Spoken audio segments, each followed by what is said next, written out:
sembah nuwun. Saderengipun ngaturaken matur sembah nuwun dumateng sedaya warga masyarakat wonten ing Laladan Wanarata mriki. Alhamdulillah dalu punika dipun sekseni dening sangganing para warga masyarakat. Ngapunten iki wong kula mboten tahu-tahune matur wonten ngarsanipun para bapak ibu menika nggih sak saged-saged.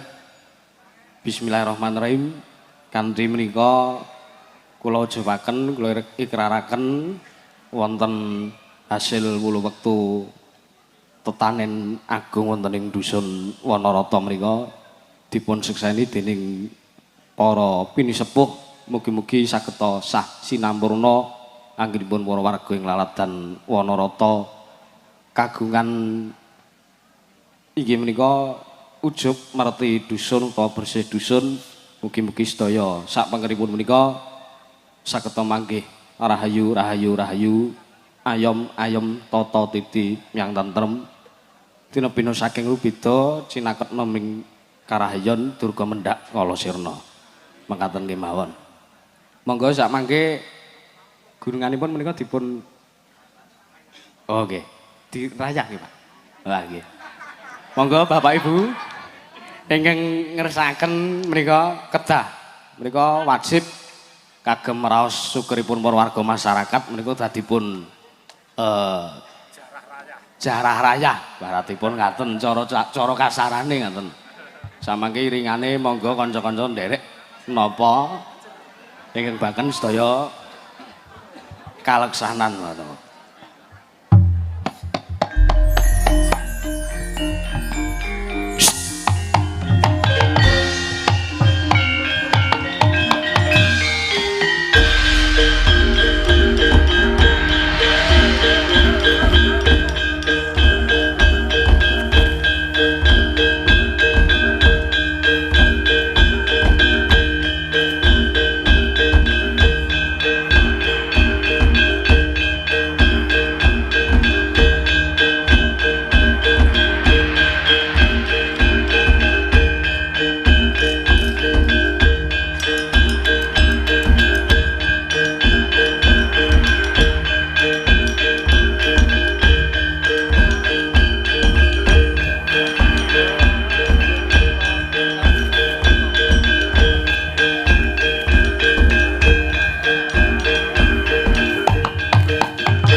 Sing enten sebelah kiri pager monggo derek ngerayang mboten napa-napa ngalap berkahe hajat bersih dusun wonten ing Wanarata menika ajenge berkah sedayanipun.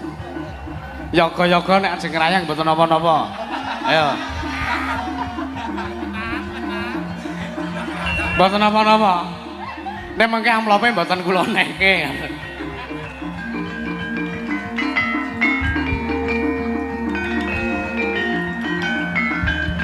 Alon-alon mungkin nek kleru ngeret sirahe kancane niku.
Saestu katuraken ageng matur nuwun dumateng ngarsanipun Ki Dalang Yusuf Ansori ingkang sampun kepareng ngekroraken wontenipun gunungan hasil bumi Padukuhan Wonorata lan ugi sampun secara simbolis serah terima tokoh wayang. Dumateng ngarsanipun para punden, para aji sepuh, para bini sepuh ingkang satuhu kula hormati, pilih acara wonten ing rikala dalu punika kantun setunggal adicara inggih panutup. Saderengipun adicara dipun sampuni temtu kemawon anggen kula nderekaken lampahing adicara purwa madya ngantos busananing acara kathah pinanggih kalepatan saestu kula tansah nyuwun lumunturing samudra paksami. Ing salajengipun sak paripurnanipun utawi panutupipun acara wonten ing rikala dalu punika kasumbakaken dumateng ngarsanipun Ki Dalang anggenipun ing samangke beberaken sedalun atas wonten ing rikala dalu punika lan ugi sugeng amriksani dhateng ngarsanipun para bapak bilenggah sedaya. Sumangga adicara wonten ing rikala dalu punika kita sampuni kanthi waosan alhamdulillahirabbil alamin. Saking kawula estu kathah lepat nyuwun pangapunten, kita akhiri wallahul muwaffiq li aqwamit thoriq. Assalamualaikum warahmatullahi wabarakatuh.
Kami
Bismillah.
Para Pandhawa nyoba mulung mangungsir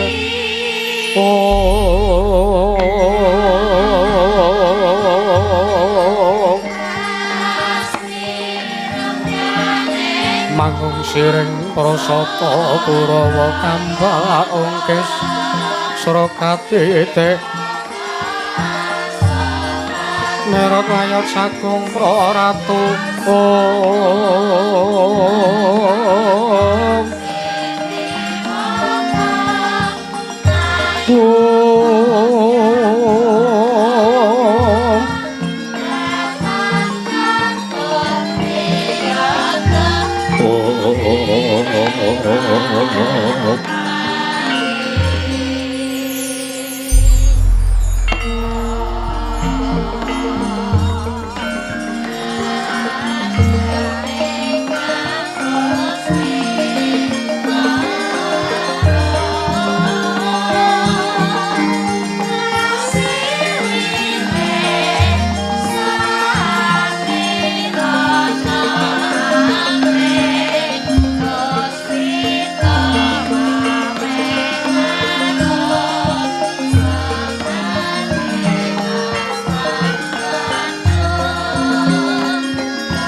Nalin rombok marwa sing sang katri gumulung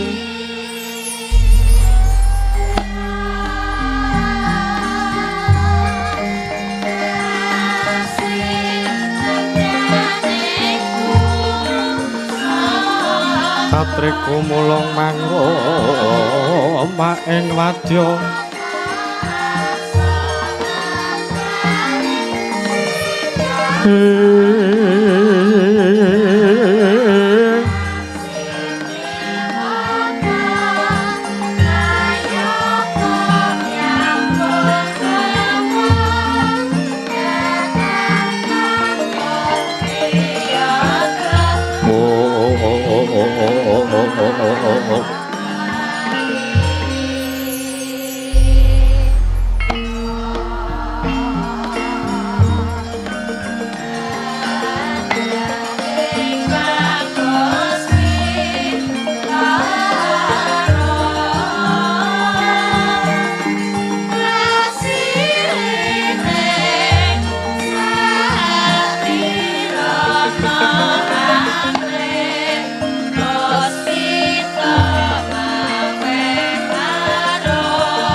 Oh, wilah Wong wilah ngawi kena mastu purma sidhem. Ami kena mastu purma sidhem silat mring Hyang Jagat Karana sirang tandha kawisesaning bisana. Sono sinawung langening wilopastu maksina stantun lambang Buddha cinantur tutur. Katelot-telot mring rabdeng parabdiya. Pinardi tameng loloto mangga tekap wasananing gebita tawurengging merlambang matumpa-tumpa. Marma panggung sang merweng kota Sidebyar dumadining wayang Purwa. Purwakaning kondol narik nuting basa dongeng kuna ngemus rasa lilin arasaya karaos. Mula cara angrasa wandi wuruhing diri rasa rumangsa angrumangsandi liru jalma ngilu kaca. Jarwe wis aku ceng carita becus kang gelar jroning pagelaran yaga jatuh mirsani pagelaran inggih Purwa. Surya Candra Ndarung Hyang Kartika wis kinurba ketrating kawasa sahari ratri anggidri bawana perwateking doksina gilureng mandi.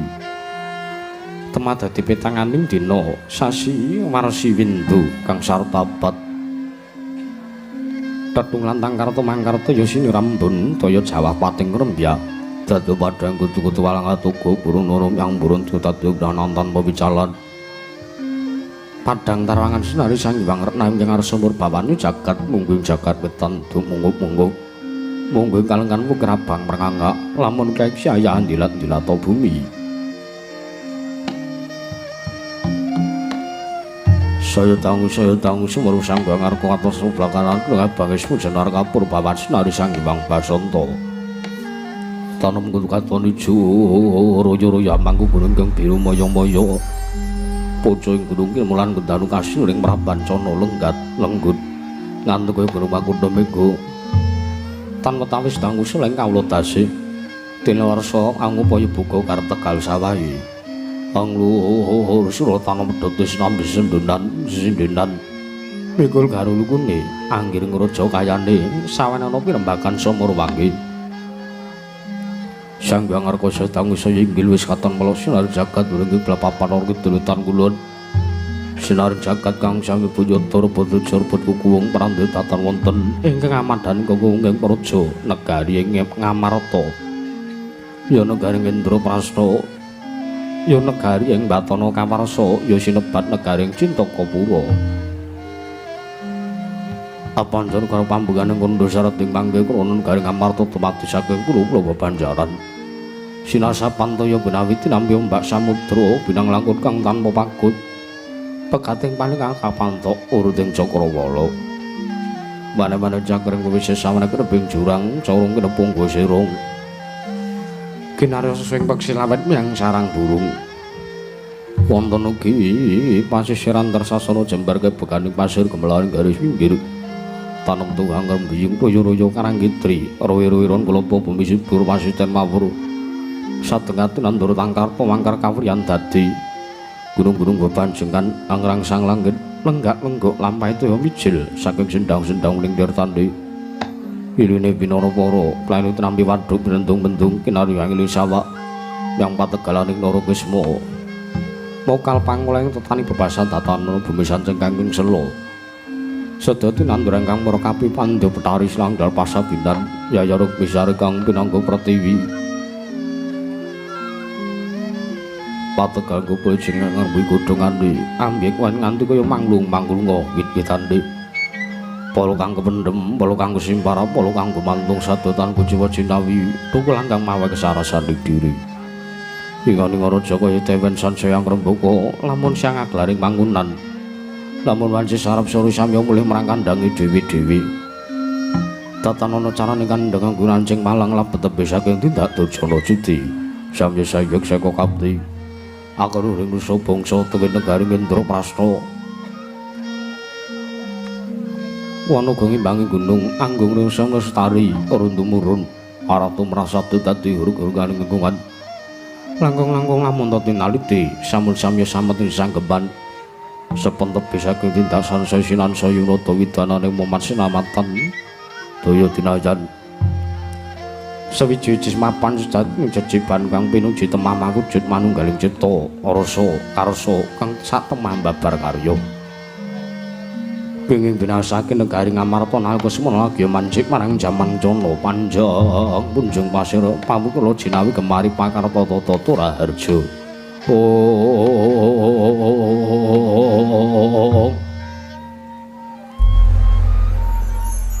Pingin binasake negari Ngamarta dasar guru kang gedhe bori padhang jagatir guru Kusutarta ado kuncarane turta kasusuring manca praja lah sinanta wengkeng kepareng amengku pusarangadil bangsa negari Indraprasta menangiro dan ucapno dasa namaning Sang Nata Dasa 10 nama wis mestani jejuluk Sang Nata Prabu Puntadewa ya Sang Nata Prabu Darma Kusuma ya Sang Prabu Darma Putra ya Prabu Darma Wangsa ya Sang Nata Guna Talikrama ya Sang Ajata Saturya Sada Dwija Kangka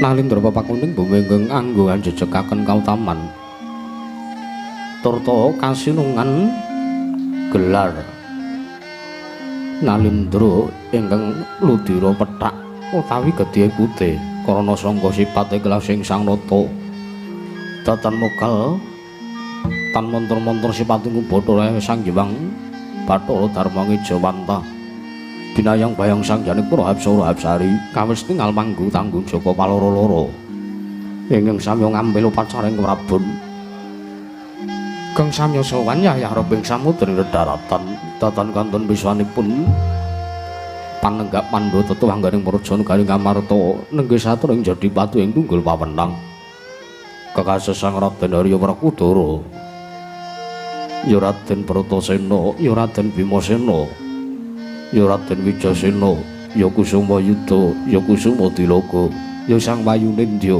ya Sang Gandawastartaja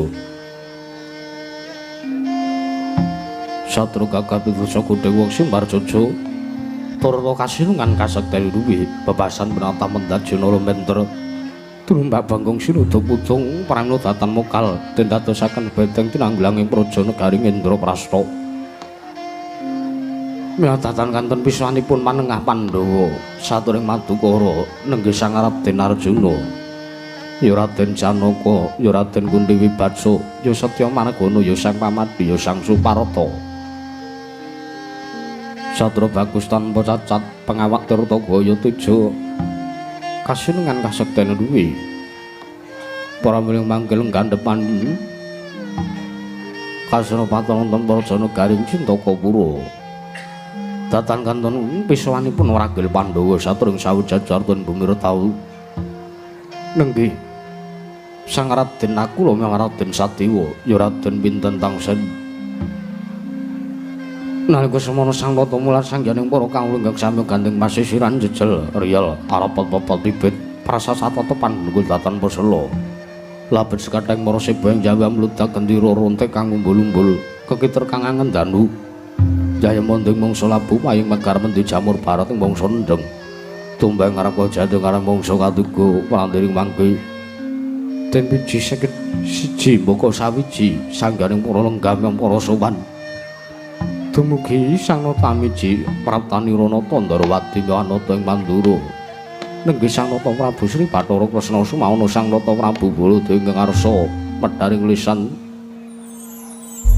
Sang Nata Prabu Darma Kusuma nalika semanten ares pandang dhumateng Praptanira kadang Yaraka para kekalih katon mangu-mangu tintriming Wardaya nenggih nata ing Ngamarta Sang Prabu Darma Wangsa ya Sang Prabu Darma Kusuma pramila sampangke arsa tarusan amiji piswanira kadang ira panunggak Sang Prabu Darma Kusuma arsa medhaning sabda pangandika dadi kumanglu jering pandika Sang Prabu Puntadewa dereng kababaring lisan pramila prampanira Sang Patih Andaka Narsa marangketaken Sang Hyatata gelar baris pasiban para kawula kangge benggati Sang Hyang para kawula Indraprasta samya ngangsek bisa mandhip mulat kanca ndodhok kanca ngangsek kanca ndodhok kanca nyerah kanca ngangsek kanca yak slorot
matur marang Risang Mahayogi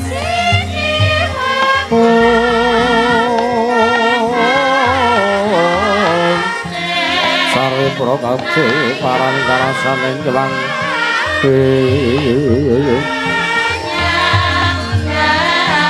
karasaning Jewang Uti Pati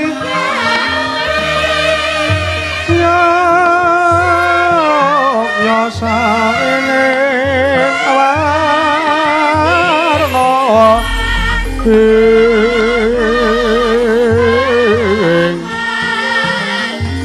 kang kumaraning bumi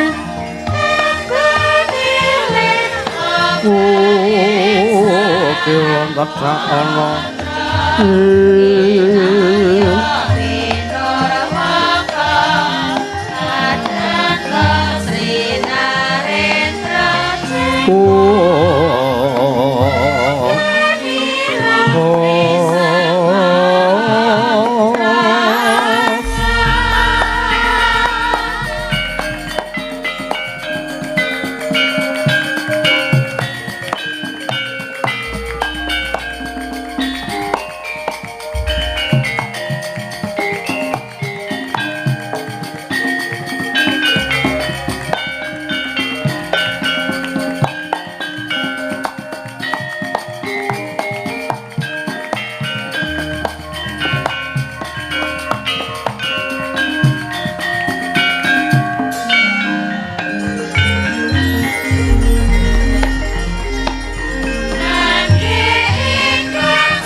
permarane mangus wanya ngambrang ati karananing kaswase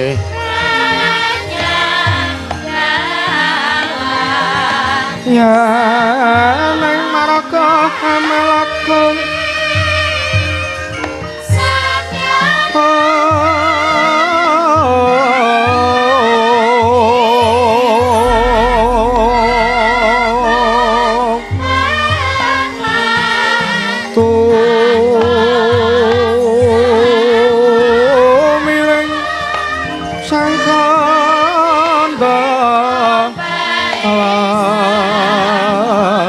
Mojo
Sretinon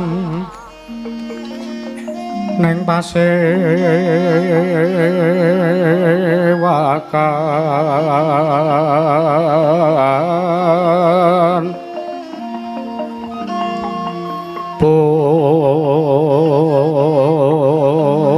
busana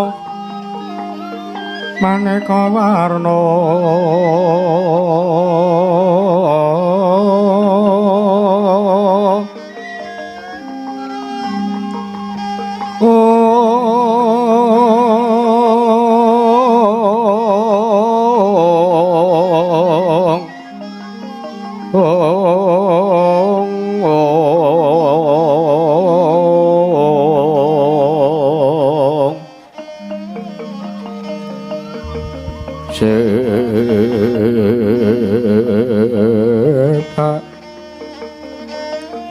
Puspeteng udana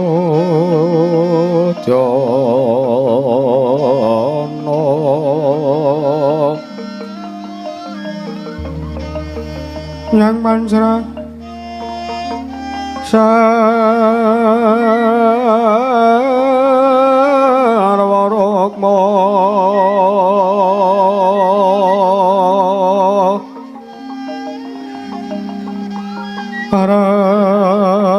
paranggeng manik nara narawata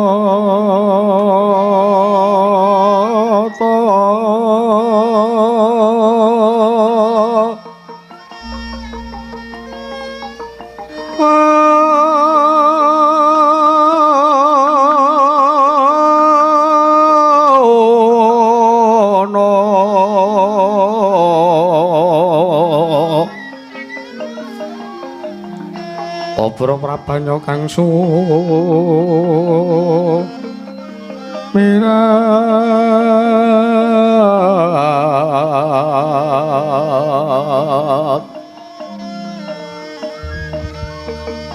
penyaring reca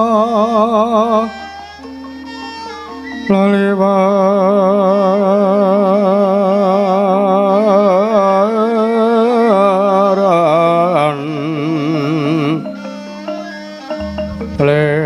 ler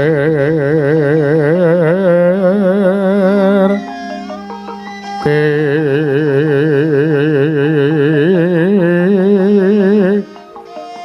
lasisiring dadet ong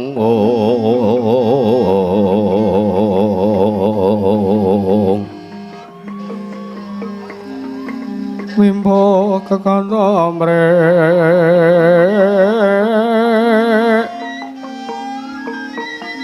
mi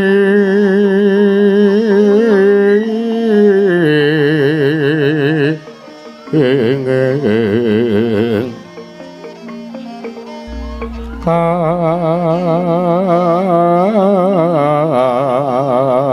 katuping maroto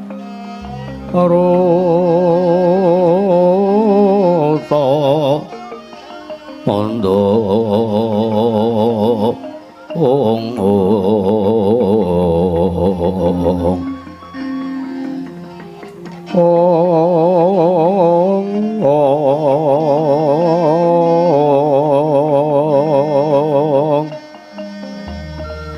saparan mangambar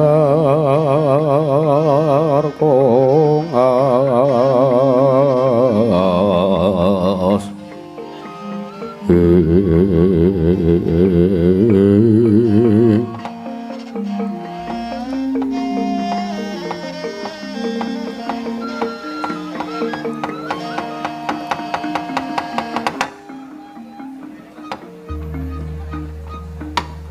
Niwang Agung muga ngayom ana marang Maraja Negari ing Indrapanasta saisinipun nun mangke Koko Prabu Ndarawati sarwa paduka Kanjeng Koko Prabu Sri Bathara Kresna ing Dwaraka rawuh wonten Maraja Negari ing Indrapanasta Koko Prabu Jimat sesembahan kula ingkang rayipun Darma Kusuma ngaturaken pambagya raharja mugia kunjuka wonten karsa paduka Kanjeng Koko Prabu Dwaraka Koko Prabu pangayoman kula wonten ing Madyapada Praptenggrahan Koko Prabu Sri Bathara Kresna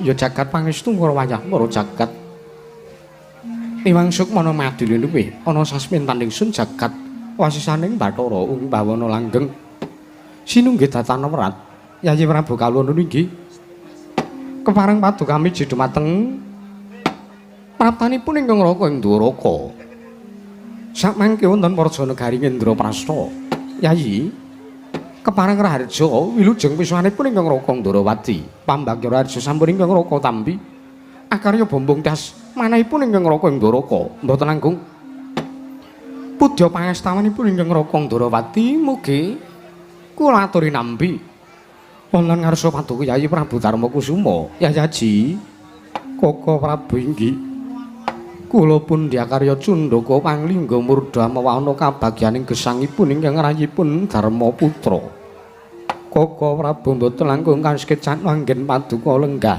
nono inggih Yayi Piswanipun ingkang Araka ing Ndrawati sampun boten kirang prayogi. Anggen kula sowan wonten ngarsa Paduka Yayi Prabu Darma Kusuma, Yayaji.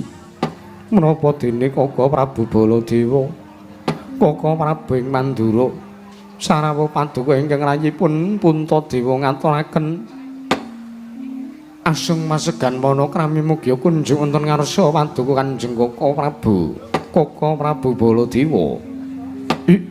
Ya jagat pangestu karo wayah para jagat patu Indra Jalut dewaku. Yayi Prabu Darma Kusuma inggih Yayi. Sekalangkung Paduka Yayi Prabu Puntadewa miji dhumateng praptanipun ingkang Araka ing Mandura pun Kakrasana. Yayi Prabu asung pasegan manakrami sampun kula tampi karya bombong dasmanipun ingkang Araka ing Mandura. Mboten langkung salam taklimipun ingkang Araka ing Mandura kula aturi nampi.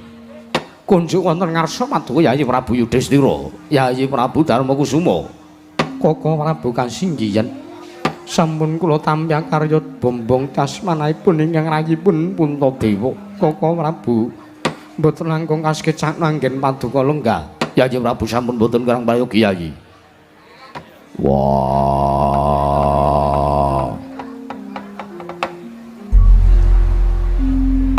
Jreteng kakangku.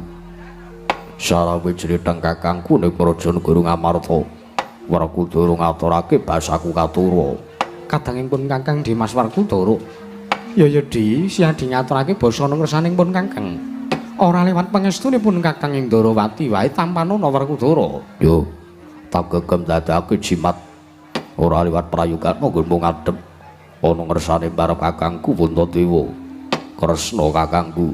Ya Werkudara kaya wis ora-ora prayoga. Praptanipun Kakang wektu dina iki ana ing Praja Negara Ngamarta. Werkudara, apa dene Baladewa kakangku? Sarawuhmu Werkudara ngaturake sembah kukatura ana ngersaning Baladewa kakangku. Baladewa kakangku ing Mandura. Werkudara siadatur basa ngersanipun Kakang Dimas. Wis tak tampa gawe lega-legawane wong tuwa ing Mandura. Ora panestipun Kakang Mandura tampanana Werkudara. Yo, tak gegem dadake jimat gawe marem atine Werkudara. Ora liwat prayogan nggo ngadhep ana ngersane barep kakangku Baladewa kakangku. Yo, Werkudara kowe wis ora kurang prayoga. Dimas kadangipun Kakang Panenggak. Nun mangke Kaka Prabu. Sasampunipun Paduka lenggah ingkang prayogi wonten Praja Negaring Indraprasta. Ambuk bilih sakmenika keparenga ingkang rayi mangertosi tumrap wigatos Paduka anggen rawuh sengkan-sengkan datan pepoyan menawi alit utusan gandhe sakembaran agengipun utusan ayaka praja saking negari Dwaraka teka sak mangke Paduka Kanjeng Kaka Prabu rawuh wonten Praja Negaring Ngamarta nganthi rawuhipun Kaka Prabu Baladewa. Kaka Prabu saestu ingkang rayipun Puntadewa nyadhong dawuh timbalan Paduka Kanjeng Kaka Prabu Sri Bathara Kresna keparenga paring dawuh ingkang tetela Kaka Prabu. Ya jagat pangestu karo wayah para jagat Yayi. Kula Kaka Prabu kula wonten timbalan. Estunipun martanipun ingkang Raka Ndrawati menika walih-walih menapa menawi kula dipun kewarengaken blaka. Cekak saturipun ingkang Raka Ndrawati naka kula ngandhi kelawan Kaka Prabu Baladewa ing Mandura. Anggen kula sowan wonten Praja Negaring Ngamarta, Yayi. Ingkang sepisan sowanipun ingkang Raka menika badhe tetinja dhumateng karjanipun para kadang-kadang kula para Pandhawa taminipun Paduka Yayi Prabu Darma Kusuma. Matur sembah sewu nuwun ingkang tanpa windan. Wonten dungkap ingkang angka kalih. Praptanipun ingkang Raka ing Dwaraka menika namung badhe nyuwun senjata pitulung tumbak kenjeng wonten ngarsa Paduka Yayi Prabu Darma Kusuma Yayi Prabu Darmaji. Yana suku lan penggalih Paduka Yayi Prabu Puntadewa paring sakbiyantu wonten ngarsanipun ingkang Raka. Ingkang Raka pun Sri Bathara Kresna. Awit Yayi mugi dados ning kawuningan sampun wonten sapari utawi Sabta Candra ari kalenggan sakmenika negari Ndrawati nyibaratipun negaring Ketaman Pagebluk. Negaring Dwaraka kaya dene negaring Ketaman Waing Jawata. Ketitik kathah sangjaring para kawula ingkang esuk lara sore ketiwasan sonten saged enjang kapralaya menika kathah saged dadosan utama Praja Negaring Ndrawati. Kamangking samangke kula ugi sampun sak pirembagan tuwin kula sampun tetarosan kaliyan Koko Prabu Baladewa nalikanipun kula prapta sowan wonten negaring Mandura. Koko Prabu Baladewa dawuh wonten kersanipun ingkang Raka Ndoraka. Gandeng kula nggadhahi kadang setana. Odar, salih sapa dolanan celengan barang.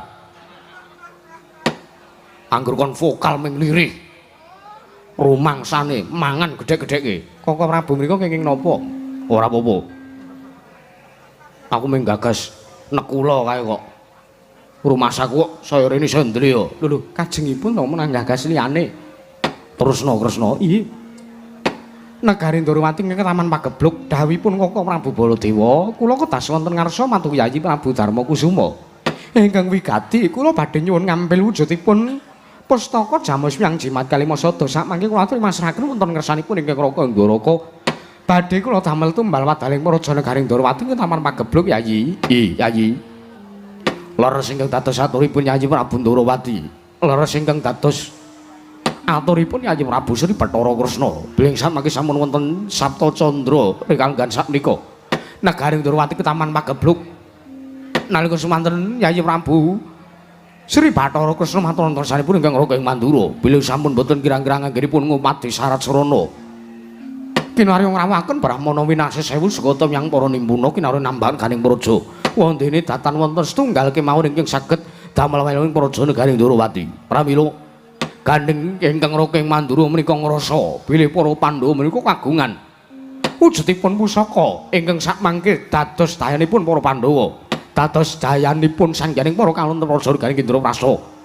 Kula aturi masrahaken wujudipun pustaka Jamus Hyang Jimat Kalimasada wonten ngersanipun ingkang Raka. Inggih, kadang kula pun Yayi Prabu Sri Bathara Kresna Yayi, Yayi Prabu Puntadewa.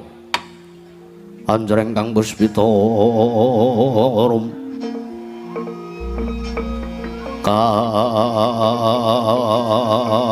kasilireng samirana mrek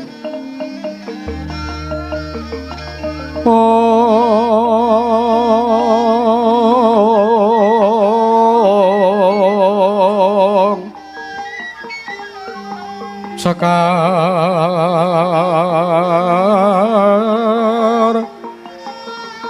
kadong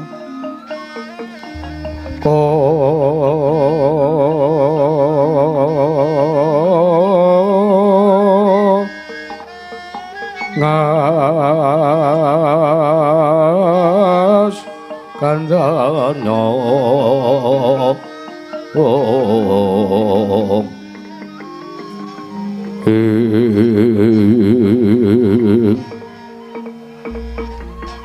maweh laras arep nanding griya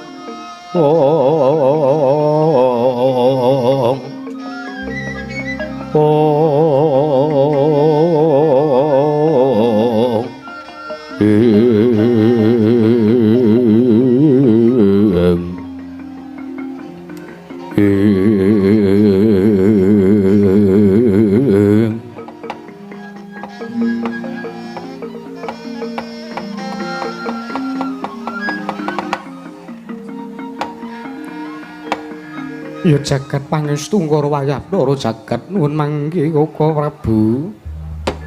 Prabu Jimat sesemban kula pengayoman kula wonten ing Madyapada prating dalahan Koko Prabu Sri Bathara Kresna kagiyasaning manahipun ingkang rayipun Darmakusuma sareng kula midhanget pangandikan bilih Negaring Ndorowati ke Taman Pagebluk Koko Prabu Estu manahipun ingkang arayipun Darmakusuma makili sangjaning para kadang Pandhawa. Kula romas priyatos Koko Prabu wondene Negari Ndorowati ingkang sekawit ayem-ayem tata titi tuwin tentrem.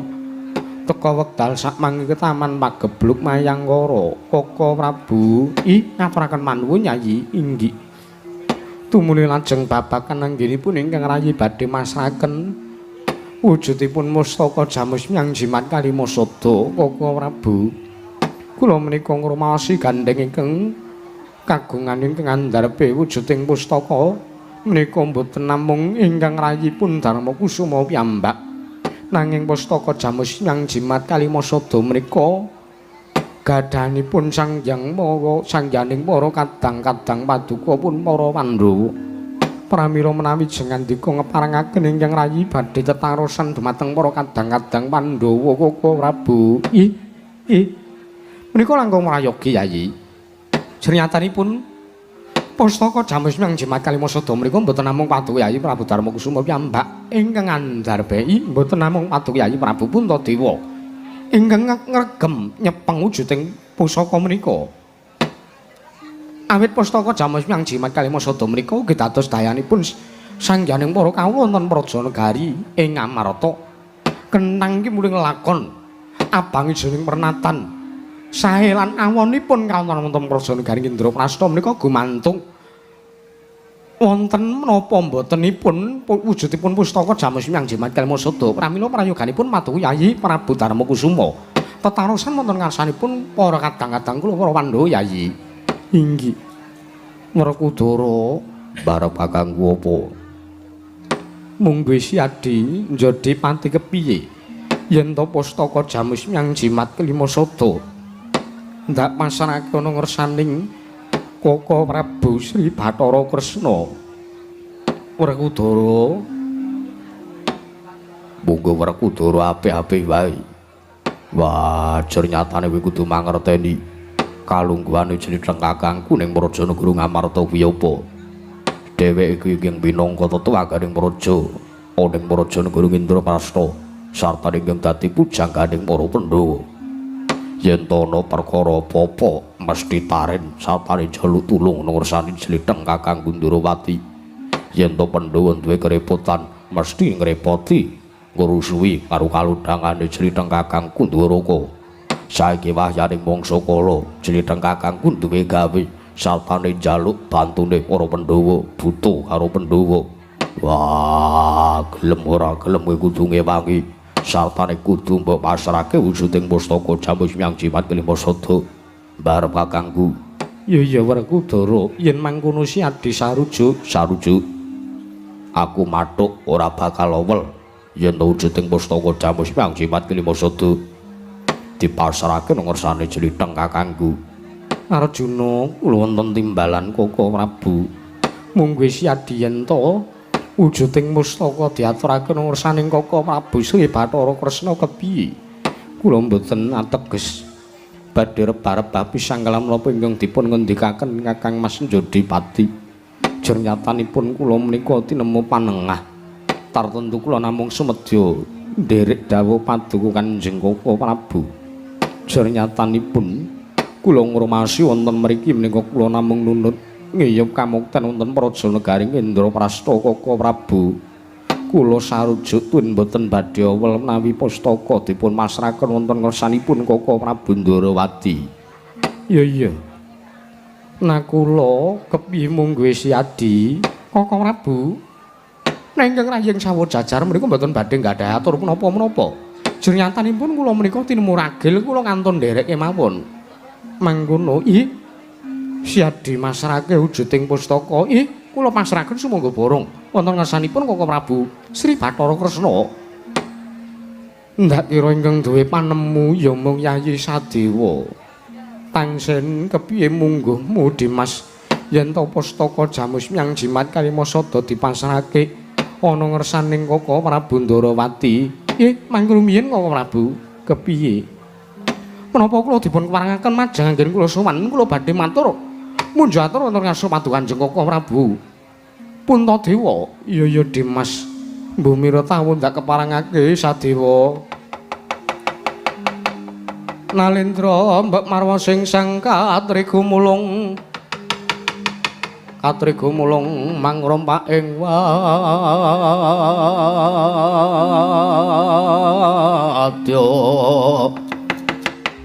kurda krore kagiri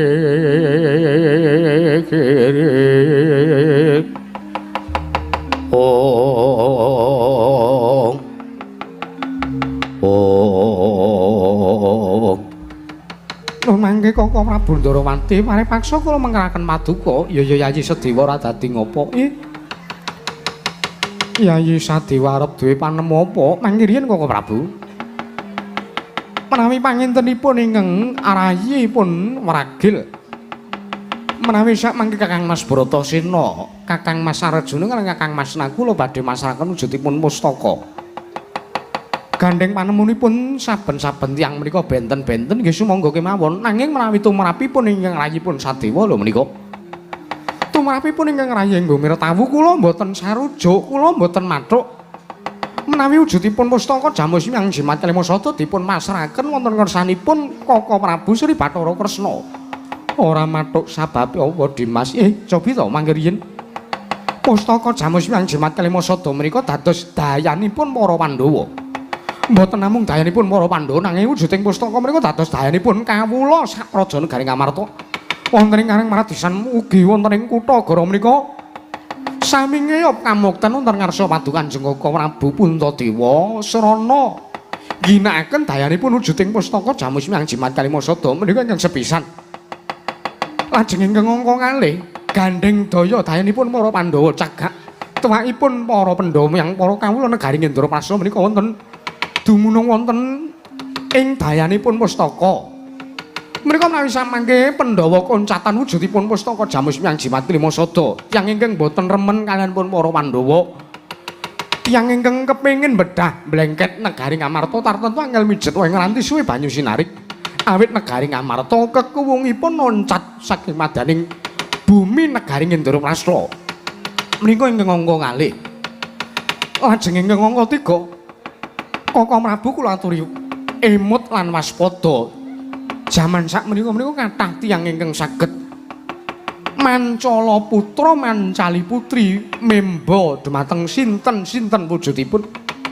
Utawi cara basanipun sak menika kathah tiyang ingkang saged sulapan menika lho Kaka Prabu. Menika ingkang dadipun taliti menika kedah waspada, kedah permati, kedah dipun glejah. Sampun ngantos ing sak mangke paduka Kanjeng Kaka Prabu Darma Kusuma ngebyah uyah nampa crita menawi dereng mangertosi kawonten ingkang saknyatanipun. Wah, Ragil. Sedewa. Kula wonten maring dawuh Kakang Mas. Karepmu kuwi kepiye? Teka ngarani karo Kresna kakangku. Kowe ngarani cetha senajan kowe mung nyemoni. Ning cetha aturmu kuwi ngarani yen to Kresna kakangku dudu Kresna. Sing saknyata ya dudu jeneng kakangku ing sejati. Mbok bilih kemawon mekaten jernyatanipun. Paduka menika dereng priksa kawonten ingkang saknyatanipun wonten Praja Negaring Ndrawati. Ya nek Kaka Prabu menika gara. Ya nek kawontenanipun menika nyata menawi mboten tiwas mengke paduka Kanjeng Kaka Prabu Puntadewa kaliyan para Pandhawa masrahaken wujuding pustaka nek saknyatane negara Ndrawati mboten ketaman pagebluk ingkang kapitunan sinten menawi mboten para Pandhawa. Sedewa. Kaka Prabu Baladewa kula wonten maring dawuh. Aja waton ucapmu aja ngawur-ngawur. Kanan iki nyata ning Praja Negara Ndrawati. Kanan iki tenan ning Praja Negara Ndrawati kuwi saiki taman pagebluk. Ning Praja Negara Ndrawati ki akeh sanggane mula kami ngisul lara sore tekaning pati, sore lara esuk ketiwasan kuwi akeh banget kedadiane. Sartane ning Praja Negara Ndrawati kuwi larang udan, sartane larang pangan. Ibarate kaya negara ing taman pacel ki. Sedewa. Mangke riyen Kaka Prabu. Paduka Kanjeng Kaka Prabu ing Mandura saged ngendika nyados mekaten menika menapa sampun mangertosi kawonten ingkang saknyatanipun. Lho, ya durung. Lah. Kenging menapa kok teka saged paring dawuh kados mekaten? Aku nampa atur saka Yayi Prabu Ndrawati. Ingkang ngandhake yen negara Ndrawati ke taman pagebluk. Menawi namung nampa cerita, nampa atur menika rak sami kemawon. Ora mung nuhoni tembung jarene to Kaka Prabu. Termene kula nuwun sewu. Dawuhipun Kaka Prabu Ndrawati kala wau pustaka Jamus Hyang Jimat Kalimasada badhe dipun damel tumbal wadaling praja. Kamangka menawi dipun damel tumbal menika pol-pole pustaka Jamus Hyang Jimat Kalimasada menika rak namung dipun pendhem. Lho, sing ngomong nek sing dipendhem sapa? Lho. Ngibaratipun menika pusaka menika menawi dipun tumbal menika mesti dipun pendhem. Kresna, Wonten dawuh Kaka Prabu. apa nggonmu nyuwun ngambil wujuding pustaka Jamus Hyang Jimat Kalimasada aruta pendhem? Inggih. Waduh. Mbok mau ngomong ora ngono men iso dikekke karo kowe. Lho, nyatanipun dipun damel tumbal menika dipun pendhem. Lho lah ning ra iso bali Sedewa. Lho, nuwun sewu. Ingkang nami pusaka dipun pendhem, dipun damel tumbal. Kula sampun dayanipun mriku sampun dipun pendet kalian Sri Semara bumi negari Ndarawati menika mboten saged dipun wangsulaken malih wonten mangosipun para Pandhawa. Lho. Nanging ngene Sewa. Aja waton bisa ngucap. Kadangmu Yayi Prabu Ndarawati iki gedhe labane tumrap para Pandhawa. Inggih, kula mangertos. Labanipun Koko Prabu Koko Prabu Ndarawati menika estu ageng tumrap para Pandhawa. Pandhawa kawontenipun saged kados mekaten menika awit sabyantenipun Koko Prabu Ndaraka. Wah. Sedewa, Lho wonten dawuh Kang Mas. ora sah jerewet, ora sah cangkeman. Kowe ming bayi wingi sore ngelingke karo wong gerang. Lho, kula menika ngemutaken. Wong gerang rasa elingi. Wah. Rumah saku ya mung kowe. Pendak-pendak Pandhawa duwe penemu, pendak-pendak Pandhawa duwe kekajuan. Mung dapurmu sing tansah ngribeti. Mung kowe sing dadi pewalangi. Lho. Jenenganipun kula matur kados mekaten menika amrisahenipun. Ora ana kowe ora matur malah luwih sae. Wah, bakune to masrahke apa ora? Mboten. To nekke apa ora? Mboten Kakang Mas. Taunana windanana kula mboten badhe ngemarangaken menawi wujuding pustaka Jamus Miang Jimat Krimasada. Dipun masrahaken wonten kersanipun Koko Prabu Ndarawati. Wah, ora mbuweneke. Mboten. Ora ana gunane kowe mapan ing Prajanagara Ngamarta, ora ana gunane kowe dadi jangkepe para Pandhawa. Keparingipun Kakang Mas Jodipati. Ora minggat. Itak dadamu pecah. Nyun pamit.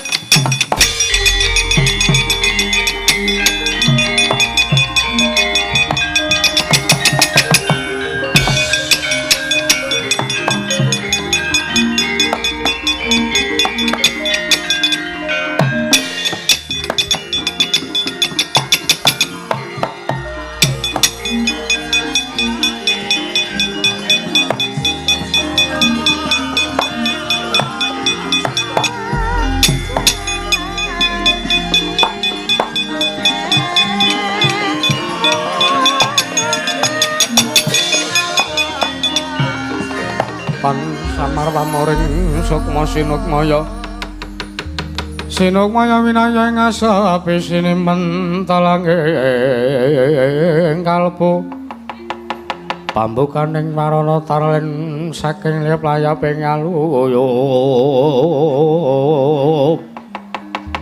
wong ya jagat pangesungara Werkudara Jlitheng kakangku apa?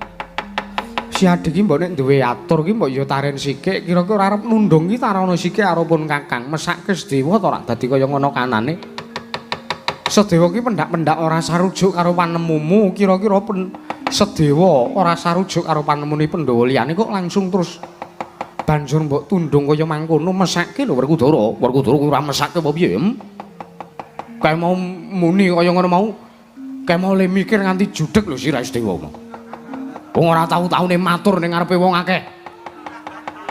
Teko dikon ngujubke gunungan nganti gunungane jempalik bareng kok.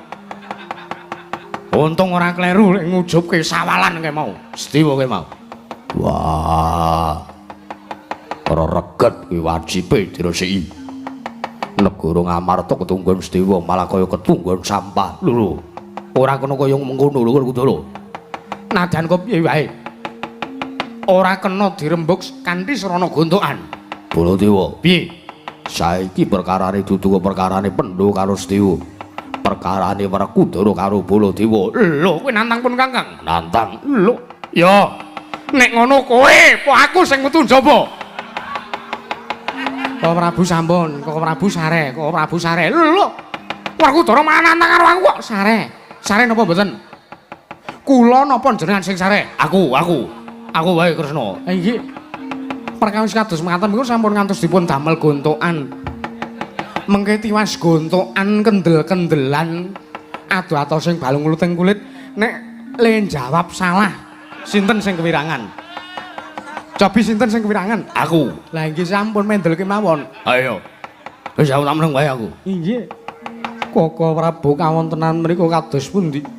Awit menawi para Pandhawa gotang menika sak mangke tertentu suda kawontenanipun para Pandhawa. Yayi, kula wonten timbalan. Langkung prayoga menawi paduka Yayi Prabu Darma Kusuma masrahaken wujudipun pustaka Jamus Miang Jimat Kalimasada. wonten ngarsanipun ingkang Raka Ndarawati mekaten nggih. Tumuli samangke kula sisandene kula badhe nyuwun pamit. Badhe wangsul wonten Praja Negari Ndarawati. Ngrampungi perkawis kula, perkawisipun ingkang Raka Ndaraka. Inggih menika maluyaken Praja Negari Ndarawati. Mekaten Koko Prabu nggih. Mlaingaten ingkang rayipun Darma Kusuma masraken wujudipun pustaka Jamus Myang Jimat Kalimasada. Matur sembah nuwun Yayi. Werkudara pun Kakang jaluk pamit. Jletheng kakangku sing ati-ati. Muga kasembatan apa sing dadi kayuwanmu. Iya, matur sembah nuwun Dimas Werkudara. Koko Prabu Kresna kakangku piye? Kula kinten matur Kanjeng Koko Prabu mboten susah nderek wonten Praja Negari Ndarawati. Lho, piye Kresna? Piye tegese piye? Paduka Kanjeng Koko Prabu Baladewa, kula aturi sumene sawetawis wonten Praja Negari Indraprasta. Lho. Tegese siade ninggal karo pun Kakang ngono. Inggih. Lho, ora iso Kresna, ora iso. Lho. Sababipun mawon kok mboten saged. Lho, engko se, pun Kakang karo siade iki mangkat rene bareng, mulih kudu bareng. Lho. Nyatanipun kewajibanipun piyambak-piyambak ngono Kresna. Inggih. Ya wis. Ya sing baku yen to wis rampung kewajibane Yayi Prabu Ndarawati pun Kakang supayane njaluk Yayi Prabu Ndarawati supaya bali ning Praja Negara Indraprasta. Ih, perkawis menika gampil. Ya, ingkang baken negari Ndarawati saged tentrem. Ya, Kresna kakangku. Ya Kresna adhiku. Kok Kresna kakangku, Kresna adhiku piye ngono? Wah, kuwi sing eling-eling durpres. Mbok ya sampun wong perkara wis kawuri kok. Iya, Kresna. Baladewa kakangku ya aneh-aneh. Aneh-aneh piye? Kaene to teruske kaya ngono kuwi iso setruk ning panggung kabeh. Senengane kok. Mlaingaten ingkang rayipun Darma Kusuma masraken wujudipun pustaka Jamus Myang Jimat Kalimasada Koko Prabu. Nggih, Kyai. Wis ora sah. Wis kapini barang lemune.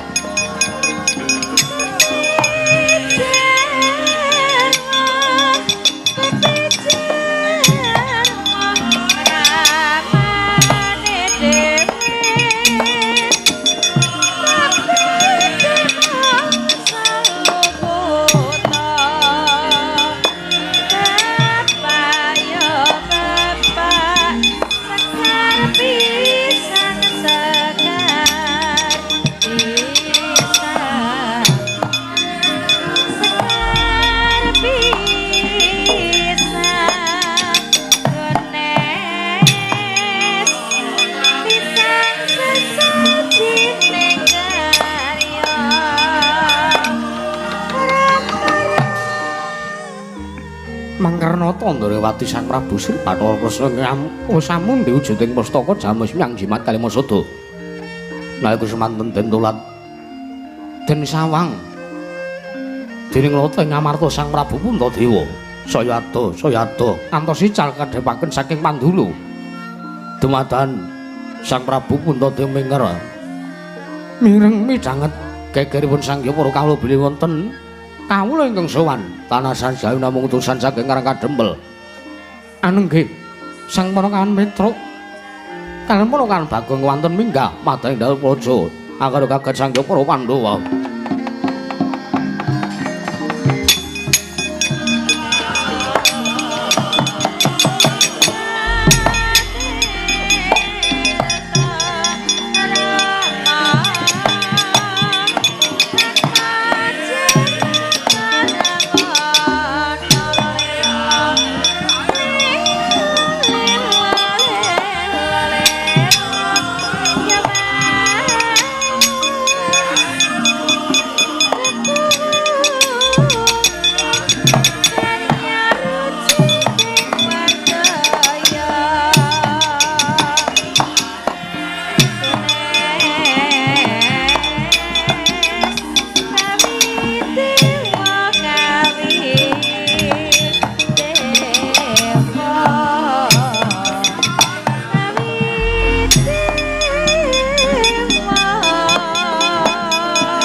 Yan siswa matur marang marang Sang Mahayogi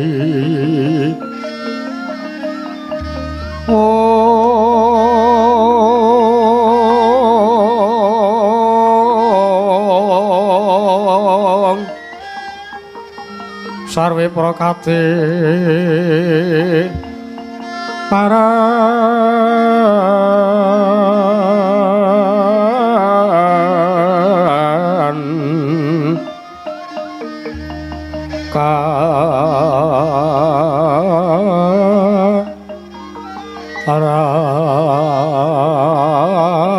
sane jwangote bate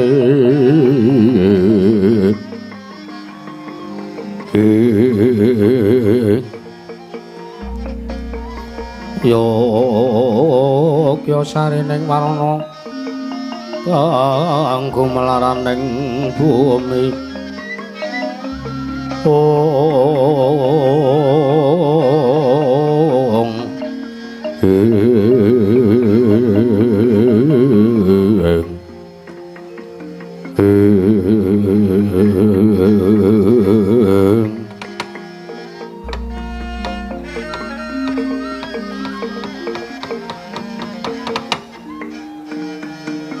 ya jagat pangestu ngara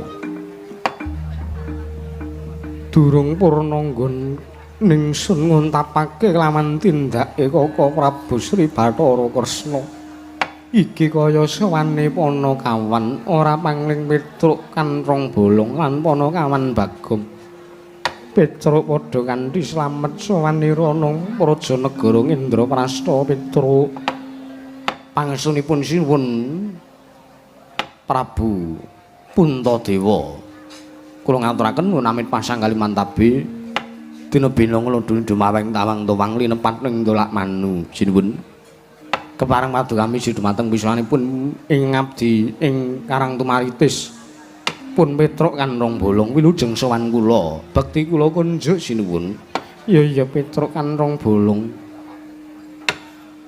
tak tampa ora lewat pangestuku tampanana Panakawan sampun sanget anggen kula pundi sowan karo Bagong padha slamet tekamu pamujenipun sinuwun Prabu Puntadewa wilujeng sowan kula mboten manggalangan setunggal punapa sinuwun kula ngaturaken bekti kula kunjuk ya iya Panakawan tak tampa sowan bareng wong loro kamangka seragame ora padha. Kok iso ora padha to, Gong? Hah? Kok iso ora padha? Ah kere kok terus. Ora ora-orane kere nek sowan ratu ki men ketok mbois. Mbois piye karang duwene ya meng iki kok. Pasangane tekmu ya ora padha bentuke kaya aku ngene kok malah rekoso le nyuwarake. Ngono. Ya meng kere kok ya, Gong.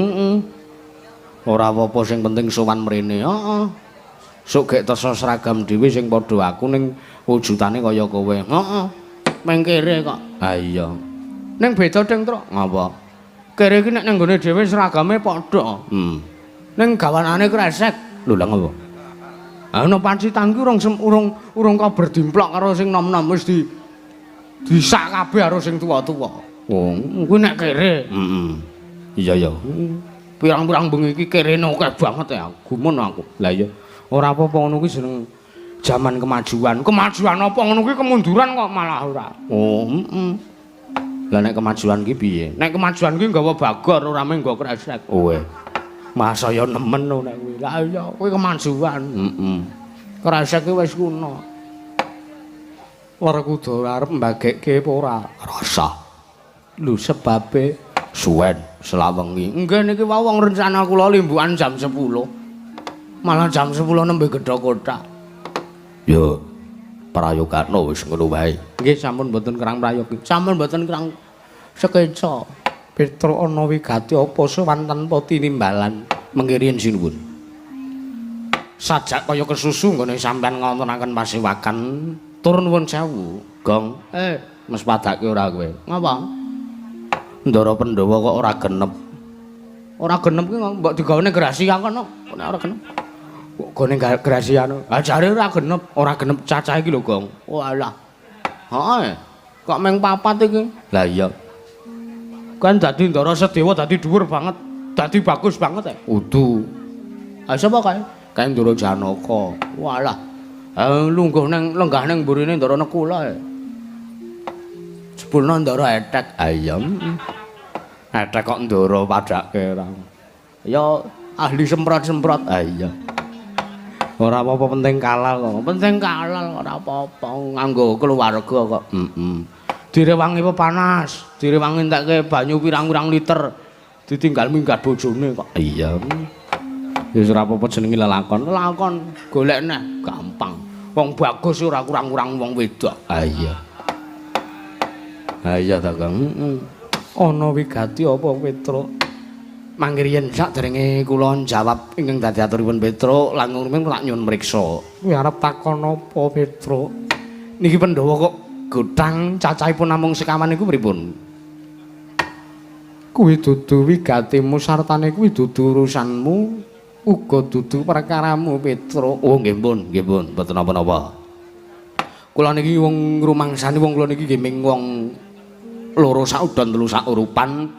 Kula niki ming abdine para Pandhawa, kula ming batur, kula mboten gadhah wenang tumrap perkawis menika. Mboten napa-napa, mboten napa-napa. Nggih pun. Kula mboten ajeng nguyak, kula mboten ajeng meksa. Iya Petruk. Ah nggih.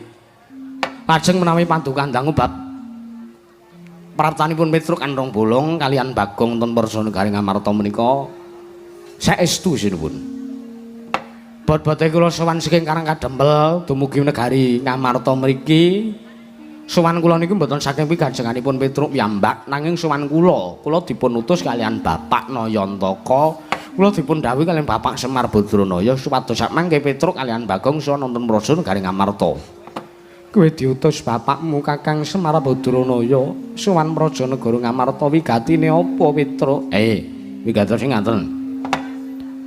Pun enten 3 minggu niki bapak niku lara sinuwun.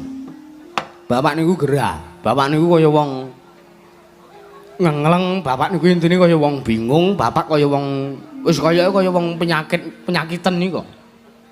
Monggo bapak jeng kula prisake mboten purun nganti kala semanten ngundang mantri sonte, senes mantri sing tanggane winiku niku senes. Iya Petruk nggih. Ngantos kala semanten ngundang dokter nyuntik kali bapak. Bapak bar diobatke, bar disuntik niku nggih bapak dereng mendingan, bapak dereng dangan malah saya nemen larane. Wis kula kalih Bagong wis piye iki, Gong? Nek kaya ngene kanane bapak ki awake dhewe ora iso. Monggo awake dhewe gaweane akeh. Monggo kowe tinemune ragil, kowe iki nakalmu rong tok lereni malah kowe saya mbedugal.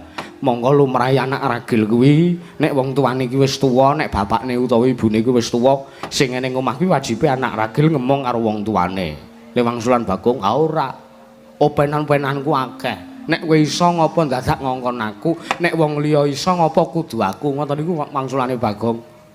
Malah Bagong kula tareni ngoten niku malah wis kek bapak ditutupi bantal raine mendang mudhar.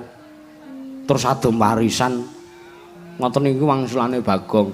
Ah wong ki mung kare golek penake kok, Tru. Wong Jawa ki nek ora golek dalan sing kepenak ngopo dadak liwat dalan sing angel. Ana tetembungan pepatah Cina. Piye kuwi? Wong saingkung paling kangge. Artine, lha mbok aku ya mung ngertike ya mung ngono kuwi kok. Kowe iku senengane ora? Lah, dumadakan bapak niku wonten suwijining dalu nalikanipun kula gareng kalih Bagong niku pun do turu. Bagong dereng turu, Ding. Bagong malah teng jaba. Mbuh bene dolanan HP. Seketer ngoten niku. Mbuh Bagong niku ngopo teng jaba.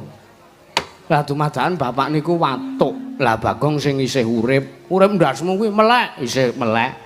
Nyander bapak, eneng apa Pak? Kok bajekno watuk ora biasane watuk. Piye apa gaweke bubur apa golekke bandosa? Ngoten niku Bagong atos banget kalih bapak. Iya Petruk nggih. Bapak ngendika kalih Bagong niki miturut ature Petruk, miturut ature Bagong sing Petruk tampa. Gong aku ki janjane ora gene-gene, aku ki ora lara, mula tok suntikke ya ora gene-gene, ora ngaruh apa-apa. Mergo sing lara ki udu ragaku ning sing lara pikirku, sing lara atiku, Bagong. Terus karepe bapak apa? Bapak ming wangsulan, karepku mung sinuwun Puntadewa sak kadang Pandhawa 5 komplit supayane prapta ning praja ya ing Pedukuhan Karang Kadempel. Aku mung kepengin ditiliki karo ndara-ndara Pandhawa sing wiwit cilik nganti gedhe seprene iki tak emong ning kanan kaya ngene, Semar lara kaya ngene kok para Pandhawa ora niliki. Lah pramila wale-wale menapa sawanipun ingkang abdi pun Petruk Kantong Bolong namung badhe ngebon-bon enjang Jawa sonten, kula namung badhe amboyong dumateng Paduka.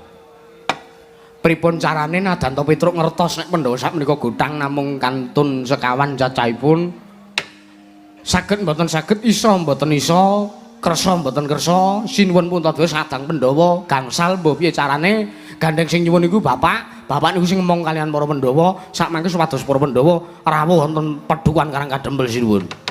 Kakyatri sang kabirangu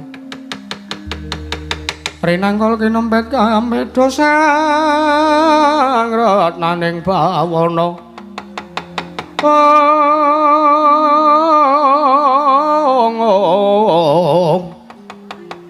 Ya tukang walang ati, ya tukang kutu garing.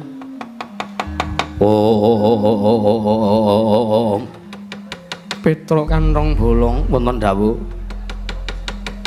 Kaget rasane atiku bareng krungu yen to Kakang Semar nandhang ruga. Nggih sebabe merga Kakang Semar kuwi ingkang banget tak tresnani. Wah, Petruk. Wonten dawuh Ndara. Bapakmu lara ora ndang tok tambake, ora ndang tok golek ketombo, malah mboyong karo Pandhawa. Lho. Kula piyambak niku mboten ngertos wong bapak sing dawuh kaya ngoten niku. Werkudara Barep kakangku piye? apa si Adi kira-kira ora mangerteni karo labane Kakang Semar Badranaya ingkang tansah nglabuhi lawan para Pandhawa Dimas. Mbok ya aja kaya ngono, mbok ya duweni rasa ingkang tepa slira kelawan Kakang Semar. Barep kakangku. Werkudara piye? Kowe ngerti dhewe. Pandhawa ora genep cacahe, Pandhawa gotang siji. Sedewa ilang, Sedewa lunga mergo tak tundung minggat. Lho. Dadi Ndara Sedewa niku le tindak niku mergo sampean tundung to? Yo. Wah, lah perkarane napa? Kowe ngerti Baladewa lungguh ngono kuwi. Sekawit mau le rawuh rene karo jlidheng kakangku arep mboyong wujuding pustaka Jamus Myang Jimat Lima Sada. Sinuwun Darawati mau teng mriki? Yo. Lah niki mengantun sinuwun Baladewa. Jlidheng kakangku bali ning Prajanagara Ndarawati. Ingkang wigati bakal nggunakake wujuding pustaka Kinara Tumbal Wataling Praja merga negara Ndarawati ketaman pagebluk. Jaja muntap lir kinentap tuka yayasinipi. Netra kocak ngondarantir yen sinabet mring sagedeng.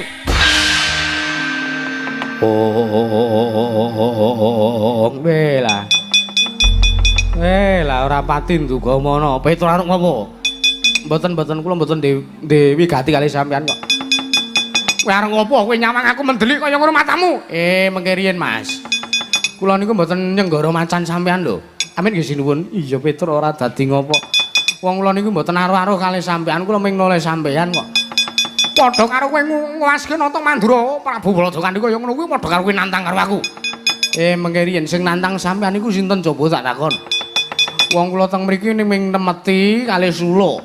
Kula ming nyawang sampean kali suluk. Kok sajak sampean kaya ora trima penggali, Petruk. Wonten dawuh. Sajak ora nrimake yen adiku Ndarawati mboyong wujuding pustaka Jamus Myang Jimat Munsada. Mengke riyen. Nek ajeng nesu mengke riyen. Kula ladosi nek ajeng nantang kali Petruk kula ladosi ning kula tak matur kali Sinuwun Puntadewa sikik. Lho mengke riyen. Lah kok dadi Ndara Sedewa ditundung niku perkarane napa? Sedewa tak tundung minggat mergo dhewe ora sarujuk. Yen to pustaka Jamus Myang Jimat Lima Sada diboyong karo Kresna kakangku. Lah sampean niku kok ya rumah saku wong legan golek momongan. Ngibarate nek sampean masrake wujuding pustaka Jamus Myang Jimat Lima Sada wonten kersanipun Sinuwun Ndarawati ingkang menika nembe mungkur menika kala wau menika. Ngibarate Pandhawa niku kaya kutuk marani sunduk lho, Ndara. Wah, tegese piye? Kowe aja gawe bingung kowe para Pandhawa. Kowe aja gawe muntabe atine para Kundara. Lho, nganten mengke riyen. Menika perkawis menika dadipun teliti langkung mremati kedadipun glejah kanthi waspada. Merga jaman sakniki niku akeh wong apus-apus, jaman sakniki akeh wong sing ngaku sedulur. Jaman sakniki niku akeh wong sing ngaku cerak, akeh wong sing ngaku kanca ning wani menusuk dari belakang. Wah, menusuk dari belakang tegese piye? Nyuduk saking mburi, metu mburi nganten mawon. Mantel ndasmu lho kowe kok. Terus, matur nuwun ya, padha-padha. Jaman sakniki niku akeh wong sing ora seneng ning nek ketemu karo wong sing ora disenengi niku ning ngarep lagake iso apik ning mburi nyatane mung kaya kirik. Niku sakniku akeh banget niku ceritane. Wah, nanging sing butuke pustaka Jamus Nyang Jimat Lima Sada kuwi Kresna kakangku. Kamangka Stiwa kuwi dinemune ming ragil. Bayi wingi sore wani nyentulane rembuge wong tuwa. Petruk, kowe aja ngamuk gawar ngamur. Kowe aja waton bisa ngucap. Kowe iki ming batur, kowe gedi bal 17, kowe ming abdi. Kowe ming manakawan, kowe ming wong kene, kowe elek nyolok mripat, kowe ora ndek derajat pangkat apa-apa, kowe ora ndek wenang apa-apa tumrap para Pandhawa. Pandhawa gotang kuwi sakarepe Pandhawa. Pandhawa ora genep 5 kuwi sakarepe Pandhawa. Pandhawa kuwi ora kudu 5. Pandhawa kuwi ora kudu nganggo Sedewa. Pandhawa 4 Yayi Prabu Puntadewa Werkudara Janaka karo Nekula kuwi wis cukup, Petruk. Mengke riyen, Mas, mengke riyen. Sampeyan niku sambung rapete napa kalih Pandhawa? Lho, aku adange werda. Lho, kula abdine. Pandhawa niku sadèrèngé tepang kalih sampeyan pun tepang kalih dapure Petruk Kantong Bolong niki lho. Lah kok sampeyan rumangsa kula kok kaya ngoten lho nek ora diwaneni. Ayo. Sakniki ngaten mawon. Perkarane ngaten mawon. Aku apa kowe sing tekaning pati? Lho. Arep nantang karo Mandura Prabu Baladewa. Mengke riyen sakniki mun cetha kok. Ndara Werkudara kleru. Sampeyan ya kleru merga sampeyan mbelani adine. Lho. Yayi Prabu Kresna kuwi adikku. Yayi Prabu Ndarawati kuwi kadangku taruna. Aku kudu mbelani yen Yayi Prabu duwe bot repot sartane aku sing dijaluki tulung. Kowe kok melu-melu urusane wong tuwa ki ngopo to kuwi? Lho, mengke riyen kok sampeyan iso melu urusane wong tuwa niku tuwa Petruk mbane Prabu Baladewa. Mula kula wani ngeten iki mboten bakal kuwalat. Pun sakniki ngeten mawon. Pun gek metu njaba men. Niki mengke ajeng limbukan. Heeh ya, Gong. Heeh. Wedan menungso ora tatanan ora edan iki tenanan. Pun saniki ngeten mawon sakderenge Petruk kalih Baladewa adu atos sing balung uting kulit. Sakderenge Petruk kalih Baladewa adu pusaka, sampean ngetokke nenggala, kula ngetokke endi ya mau? Kareng ngetokke apa, Petruk? Wis engko wae deloken kok apik pokoke. Pun kula tak matur kalih Ndara Werkudara. Petruk arep ngopo? Nek sekirane sampean ora iso gawe srana kondure Ndara Sedewa nganti Pandhawa 5 jangkep rawuh teng Karang Kadempel, Petruk urung arep bali, malah Petruk arep ngamuk teng negara Ngamarta. Ya Gong metu njaba. Ayo padhake rawani ngono apa piye?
Ya jagat pangestu para wayah para jagat kriwan dados kurja kanggo dadi tangisan Yayi Prabu.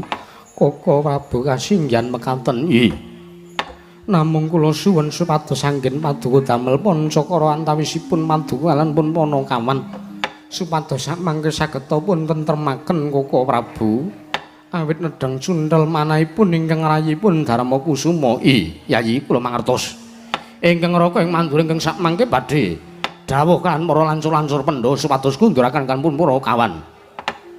Iya. Ora kudara sisandene lho, Di. Yo, barep kakangku ngestake dawuhmu.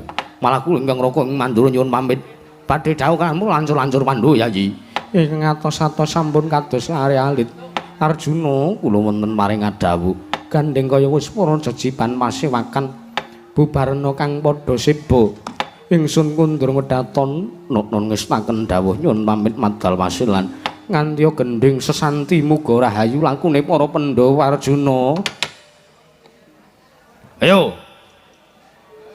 arep tabuh apa ora?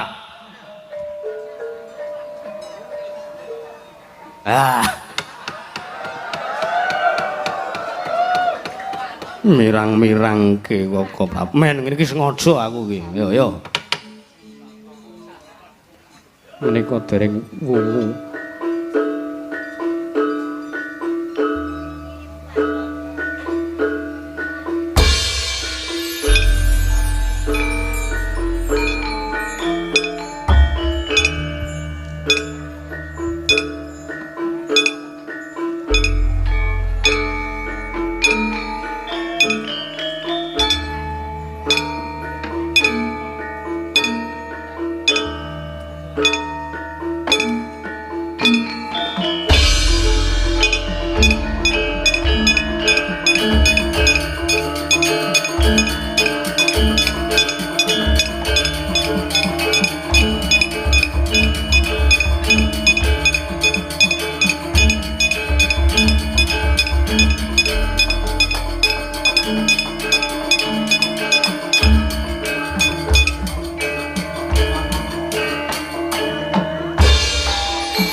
Talining laku jagana